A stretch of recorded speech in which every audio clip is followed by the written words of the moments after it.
Yo he venido aquí a hablar de mi libro. Non me interesa ter a razón, a mí interesa me compartir as reflexións e escoitar as vosas reflexións. Iso é o que me interesa. E tamén prender a fogueira, sentarnos ao redor e compartir a sabedoría comunitaria.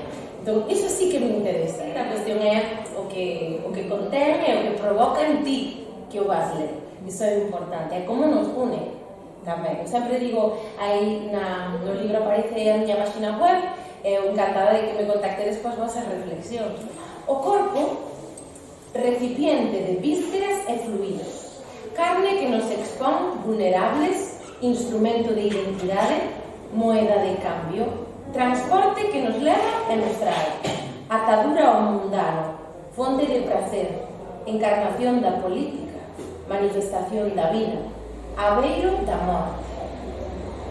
Como explicar a relación co propio corpo? O corpo é o envoltorio material que sofre os efectos do que pensamos e interpretamos coa mente e do que transcendemos coa alma.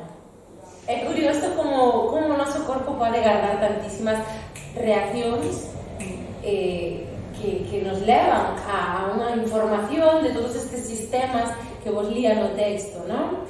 Ou ás veces, a mí pasa moito cos olores, que me transportan moito tamén. Non sei se a alguén máis lle pasa.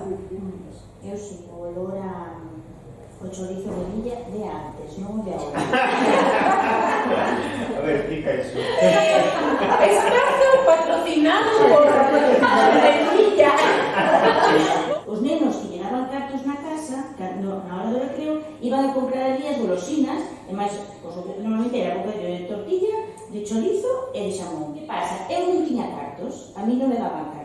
A mí decían, si queres levar o bocadillo, levalo a casa. Paso por dentro de chuqueteo. Que tristeza, porque volvo a precariedade. Lévame a precariedade. Unha cousa tan específica, pero, aunque parece pequena, dispara ou abre unha porta xigante.